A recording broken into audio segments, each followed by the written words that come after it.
Lily, are you ready? Quiet on the set? Happy Wednesday, Baylor College of Medicine and friends of Baylor College of Medicine.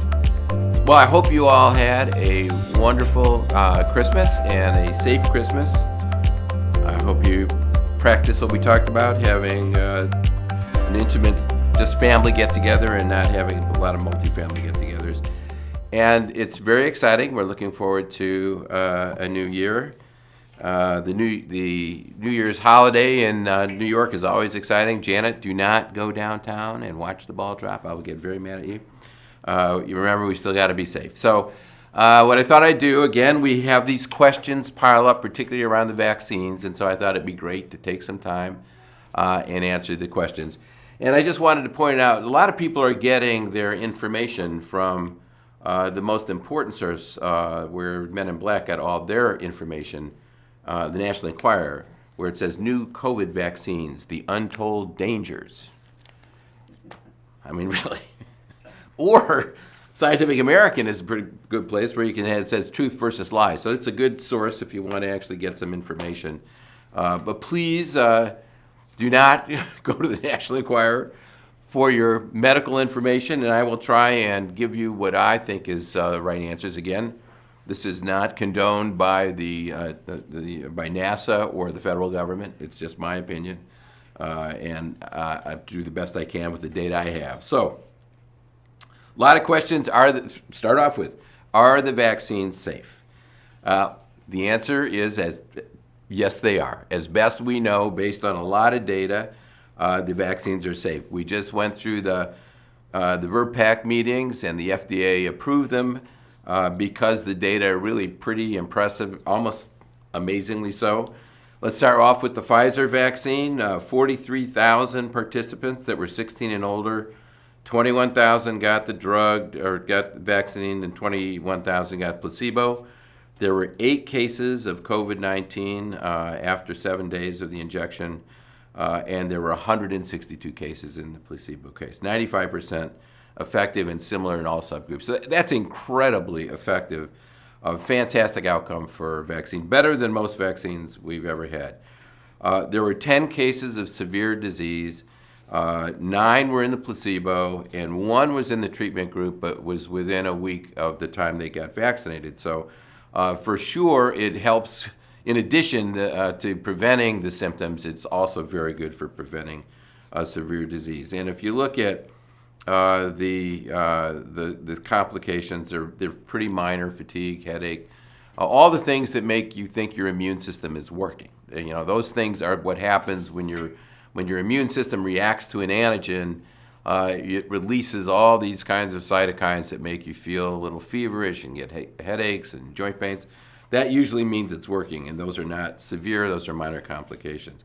It's really fascinating to look at when the curves diverge. If you look at the New England Journal paper, within about 7 to 10 days, the curves of who got vaccinated versus who got placebo were pretty dramatic. So you can see within about 7 to 10 days, the vaccine takes effect and already is going well. The Moderna vaccine was also approved by the FDA. Same process. That was a study of 30,000 participants, same endpoint, which is symptoms of the disease. And there were the secondary endpoint was severe disease. As far as severity goes, there were 0 severe cases in the vaccine group and 11 in the placebo group.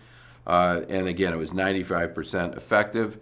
In the Moderna trial, about 50% of the people reported some minor problem like headaches or fatigue, sort of joint pains, sense. But again, these are the reason that is because your immune system is responding. And so, if you think about it, you got to make a risk-benefit assessment every single time you do anything in life. But with the number of deaths in the country, over 300,000 people, the tremendous amount of infections, there's almost no serious side effects. It's really, really important, I think, to make the decision to get vaccinated. So we'll talk a little bit more about that because there were those 2 cases of severe reaction in the United Kingdom. One of the really important questions I was asked: whether the vaccines prevent infection, disease, and transmission. Now, this is really a good, thoughtful question, and it sort of speaks to the issue. Like, once I get vaccinated, do I wear a mask? They're related. So the endpoints of these vaccine trials were symptoms. So do I get fever, cough, headache, those kinds of things. There was not really, do I no longer transmit the virus? And there is evidence that you can detect, RNA from the virus over time, even in people who've gotten vaccinated. But most people think, based on some of the basic science work, the preclinical work, that it is unlikely that you will actually transmit virus. So in mice, where they did the initial preclinical trials, and in non-human primates, the vaccine prevented viable viruses from actually existing, and so there was no transmission.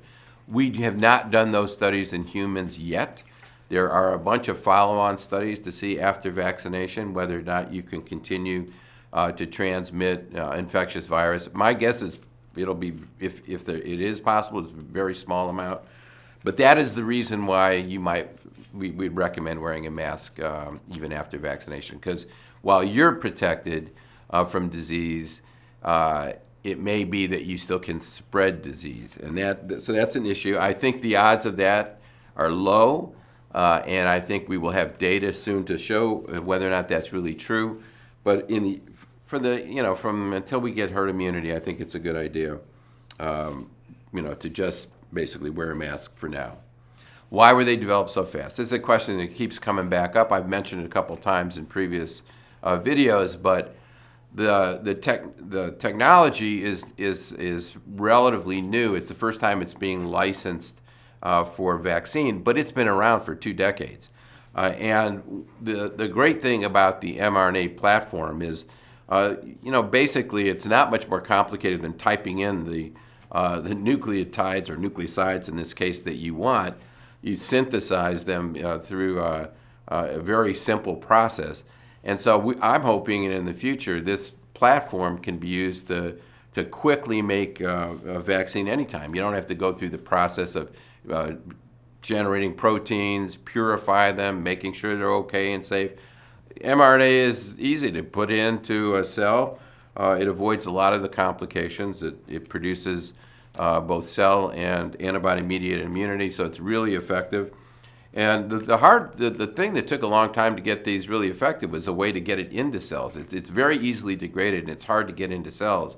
But it was the liposome delivery system, the fact that the RNA is coated by what looks like a little droplet of lipids that prevents it from being degraded and easily entering antigen-presenting cells that really made the difference.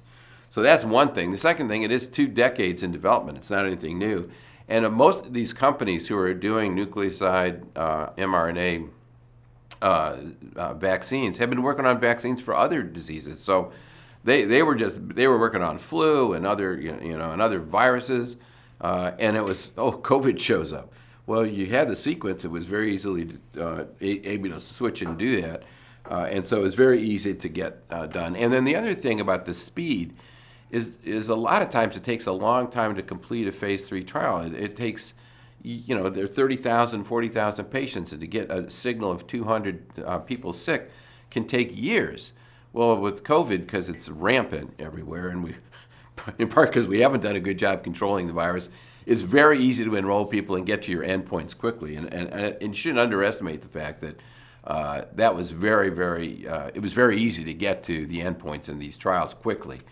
And then the other thing is the federal government put a lot of money in, so it took away a lot of the risk. Normally you kind of proceed cautiously because you don't want to lose a lot of money in the process. Well, the federal government took away all the kind of financial risk, said we'll pay you up front.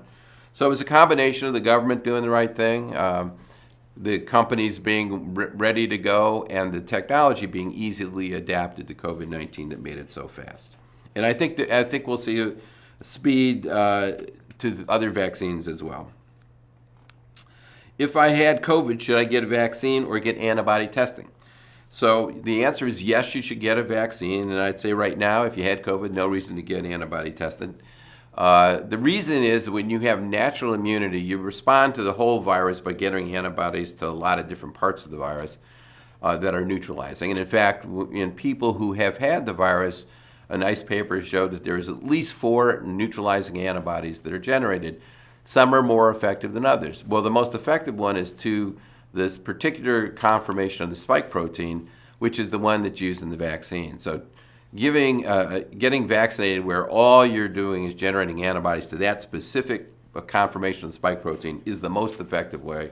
And it's much more likely you'll have prolonged immunity from the vaccination than if you just have natural immunity. So I would definitely, and I would definitely get the vaccine if I had it. And I think nationally that's what we're doing. We're not testing people to see if they have antibodies first. It's just too complicated. It's a big enough task to get a few 100 million people vaccinated without also testing them first. So one of the questions is, how long does immunity last? A really good question. We'll know when we know. we don't know. We don't know. There's a couple of really positive things. If you look at the hundreds of thousands, actually millions of people now have been infected, there's very few cases of secondary infection. There are some. They're reported because they're interesting, but they're very, very few cases. So we can take some solace in the fact that if you've been naturally infected, it seems to protect you at least for the time we've had this disease around, which is now 8 months, 9 months. It seems like 10 years, but it's been about close to a year. So I think it's pretty clear that at least you're going to get immunity for a year. Hopefully, because the vaccines produce cell-mediated immunity as well, that you have a memory T cell in there waiting to jump and react to the next time you get infected or exposed to the virus. Hopefully it'll last for a couple, 3 years, but we won't know until we know. That's going to be obviously a hot topic. That's why vaccines will continue to be developed. If these don't provide long-lasting immunity, there will be new vaccines developed to try and have longer-lasting immunity. And we'll see. If it turns out it's only lasts for a year or two, you might need booster shots every year. If it's only a year, we might have something like an annual, like we do with flu. But it's very unlikely to be like flu because this particular virus still has just one serotype. This virus has not been mutating around and changing all the time like HIV does or flu does. It's the same virus with a few substitutions, and it doesn't change that spike protein. So if you develop immunity to this particular virus and the virus itself isn't mutating, we should be able to develop vaccines that have pretty long-lasting immunity, at least to this coronavirus. We'll see to others, but it's very different in a good way from flu or HIV in that it doesn't mutate enough to really change. Here's a good question. My favorite thing is, will weird things happen? Well, of course weird things are going to happen. Weird things happen all the time.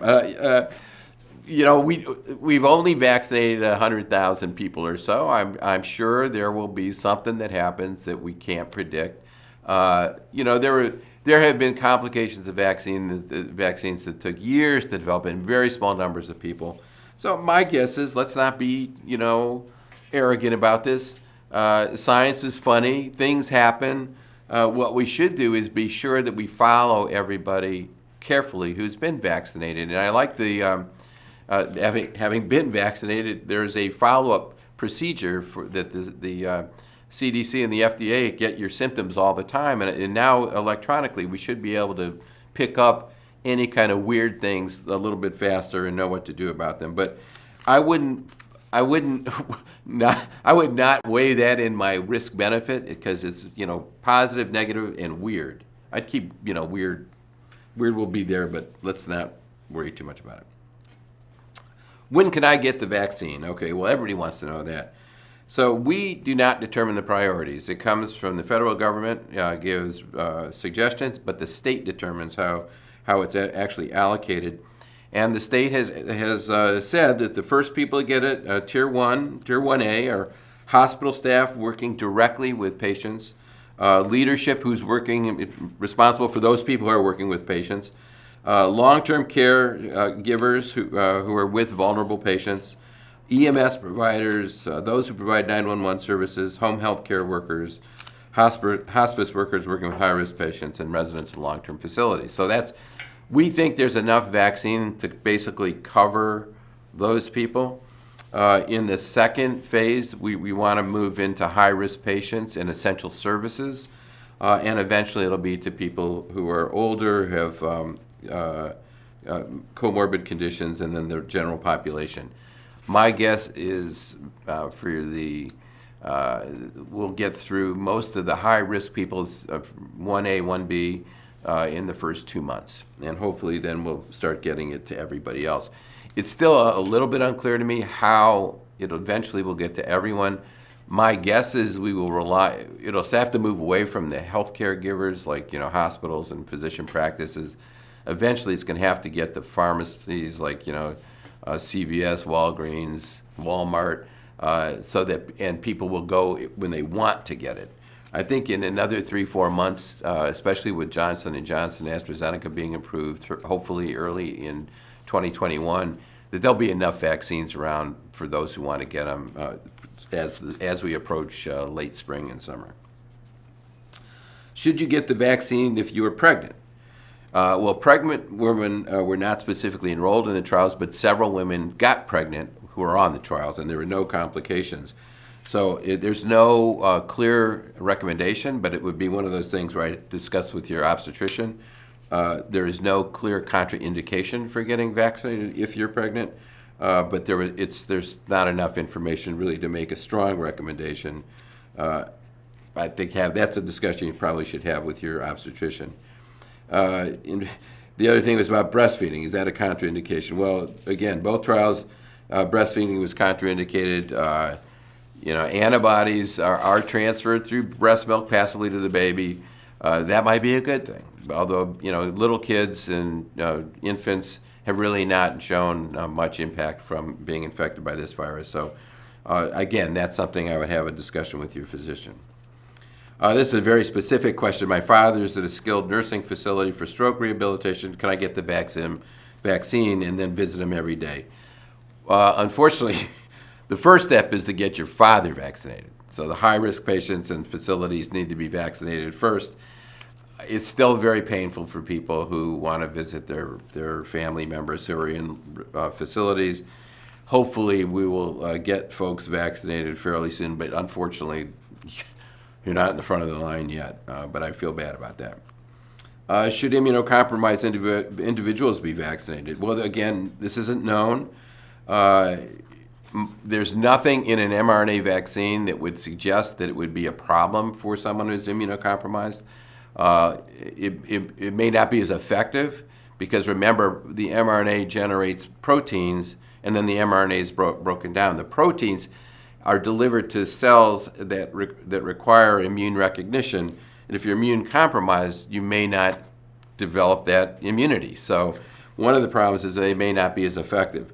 My general sense would be to, first of all, have a discussion with your physician, but I would kind of wait. If I were you, I think I'd sort of wait to see, make sure that the long-term safety profile looks good, but I don't see any real clear contraindication other than the fact that you may not get an immune response because immunocompromised people tend to not generate the immune response needed. I read that some people may experience symptoms after receiving the vaccine.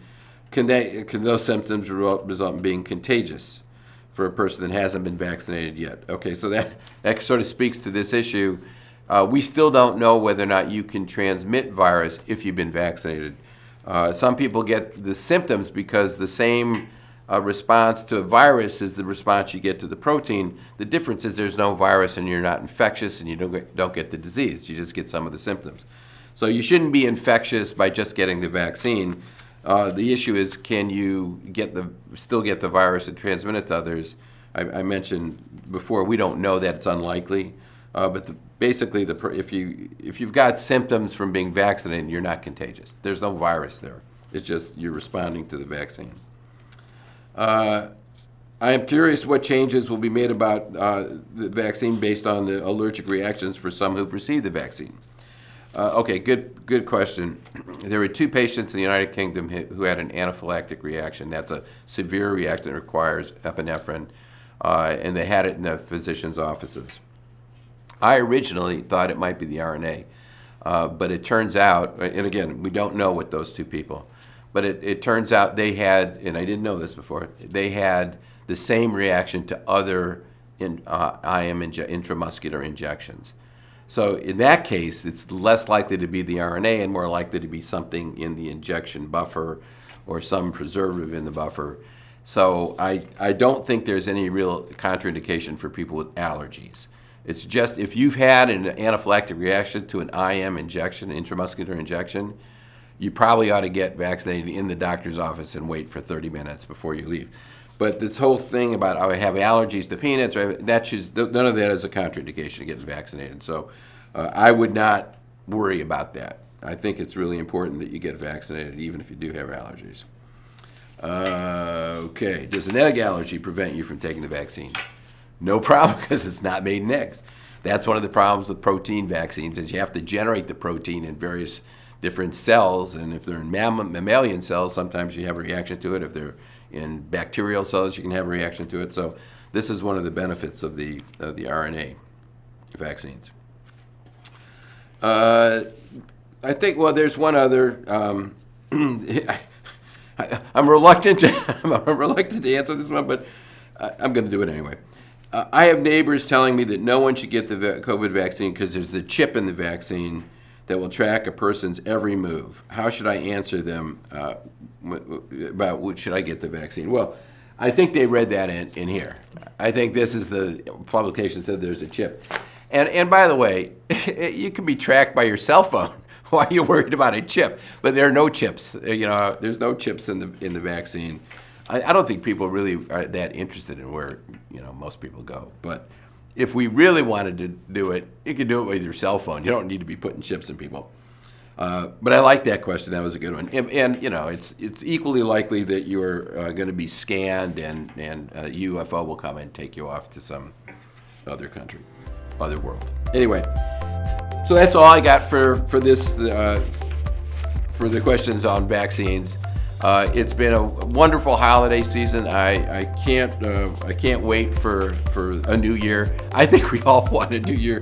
I'm gonna celebrate so much, not for the new 2021, but for getting rid of 2020. I talk about having a mulligan. We should just get rid of 2020 from our memories. So anyway, I hope you have a wonderful new year. Don't forget, the pandemic is not over.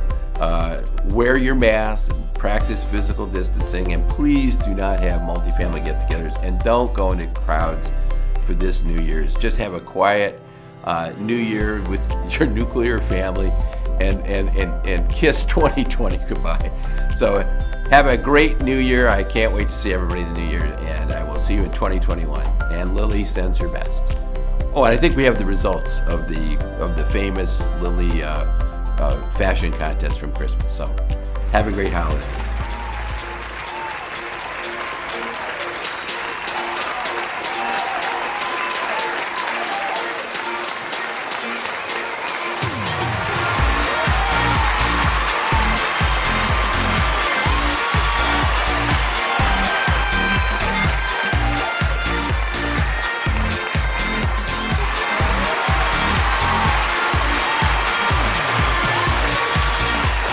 Happy New Year, everybody, for 2021. Lily.